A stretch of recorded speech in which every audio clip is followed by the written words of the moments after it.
103. You would fain be victor at the Olympic games, you say. Yes, but weigh the conditions, weigh the consequences. Then and then only, lay to your hand, if it be for your profit. You must live by rule, submit to diet, abstain from dainty meats, exercise your body perforce at stated hours, in heat or in cold, drink no cold water, nor, it may be, wine. In a word, you must surrender yourself wholly to your trainer, as though to a physician. Then in the hour of contest, you will have to delve the ground. It may chance dislocate an arm, sprain an ankle, gulp down abundance of yellow sand, be scourged with the whip, and with all this sometimes lose the victory. Count the cost, and then, if your desire still holds, try the wrestler's life. Else let me tell you that you will be behaving like a pack of children playing now at wrestlers, now at gladiators, presently failing to trumpeting, and anon to stage playing, when the fancy takes them for what they have seen. And you are even the same, wrestler, gladiator, philosopher, orator, by all turns, and none of them with your whole soul. Like an ape, you mimic what you see, to one thing constant never. The thing that is familiar charms no more. This is because you never undertook aught with due consideration, nor after strictly testing and viewing it from every side.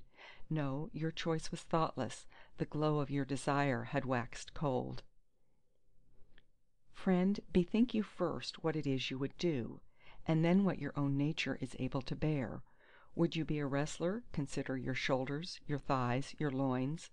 Not all men are formed to the same end. Think you to be a philosopher while acting as you do? Think you go on thus eating, thus drinking, giving way in like manner to wrath and to displeasure?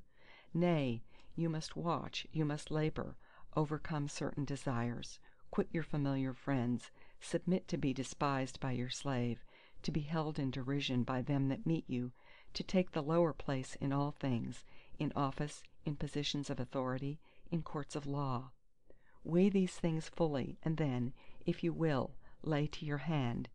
If as the price of these things you would gain freedom, tranquillity, and passionless serenity. 104. He that hath no musical instruction is a child in music. He that hath no letters is a child in learning.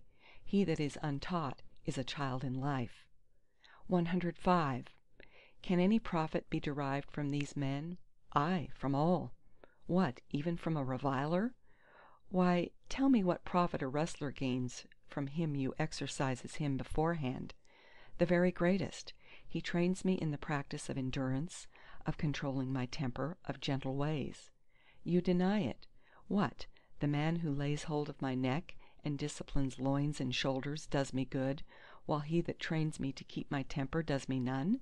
This is what it means, not knowing how to gain advantage from men. Is my neighbour bad? Bad to himself, but good to me. He brings my good temper, my gentleness, into play. Is my father bad? Bad to himself, but good to me. This is the rod of Hermes. Touch what you will with it, they say, and it becomes gold. Nay, but bring what you will, and I will transmute it into good. Bring sickness, bring death, bring poverty and reproach, bring trial for life. All these things through the rod of Hermes shall be turned to profit. 106.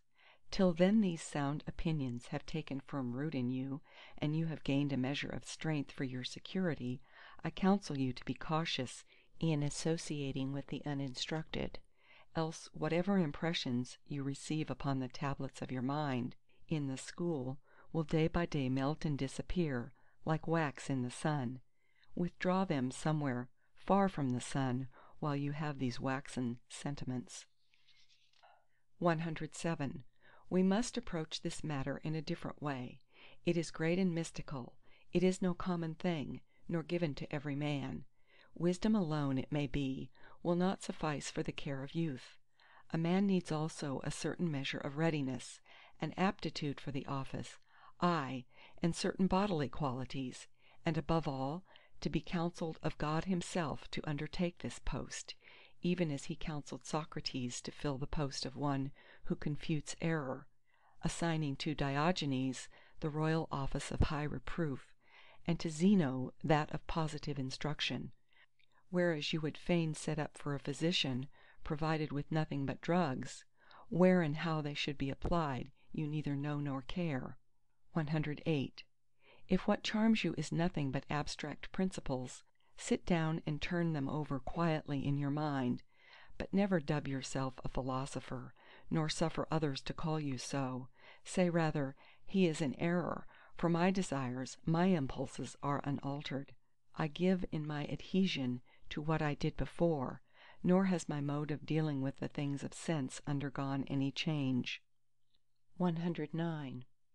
When a friend inclined to Cynic views asked Epictetus what sort of person a true Cynic should be, requesting a general sketch of the system, he answered, "We will consider that at leisure.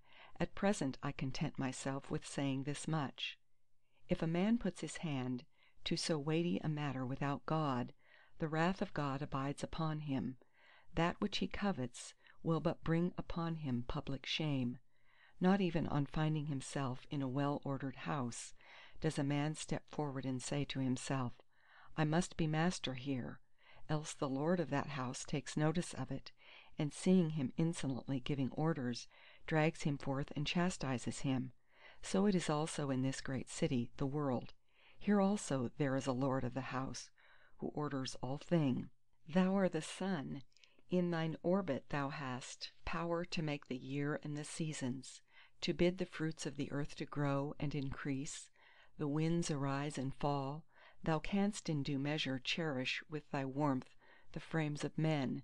Go make thy circuit, and thus minister to all from the greatest to the least. Thou canst lead a host against Troy, be Agamemnon.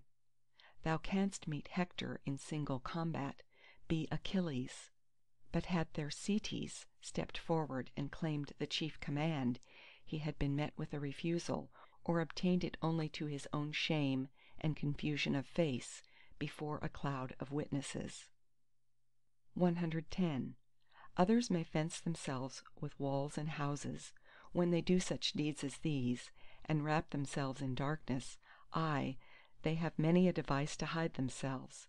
Another may shut his door and station one before his chamber to say, If any comes, he has gone forth, he is not at leisure.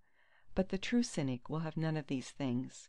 Instead of them, he must wrap himself in modesty, else he will but bring himself to shame, naked and under the open sky.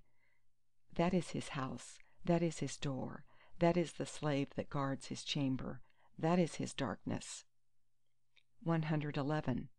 Death? Let it come when it will, whether it smite but a part of the whole. Fly, you tell me, fly. But whither shall I fly? Can any man cast me beyond the limits of the world? It may not be. And whithersoever I go, there shall I still find sun, moon, and stars. There I shall find dreams and omens, and converse with the gods. 112. Furthermore, the true Cynic must know that he is sent as messenger from God to men, to show unto them that as touching good and evil they are in error, looking for these where they are not to be found, nor ever bethinking themselves where they are. And like Diogenes, when brought before Philip after the battle of Chaeronea, the Cynic must remember that he is a spy, for a spy he really is, to bring back word what things are on man's side and what against him, and when he had diligently observed all, he must come back with a true report, not terrified into announcing them to be foes that are no foes, nor otherwise perturbed or confounded by the things of sense. 113. How can it be that one who hath nothing, neither raiment, nor house, nor home, nor bodily tendance, nor servant, nor city, should yet live tranquil and contented? Behold, God hath sent you a man to show you in act and deed that it may be so. Behold me, I have neither house nor possessions nor servants, the ground is my couch, I have no wife, no children, no shelter, nothing but earth and sky, and one poor cloak. And what lack I yet? Am I not untouched by sorrow, by fear? Am I not free? When have I laid anything to the charge of God or man? When have I accused any? Hath any of you seen me with a sorrowful countenance? And in what wise treat I those of whom you stand in fear and awe?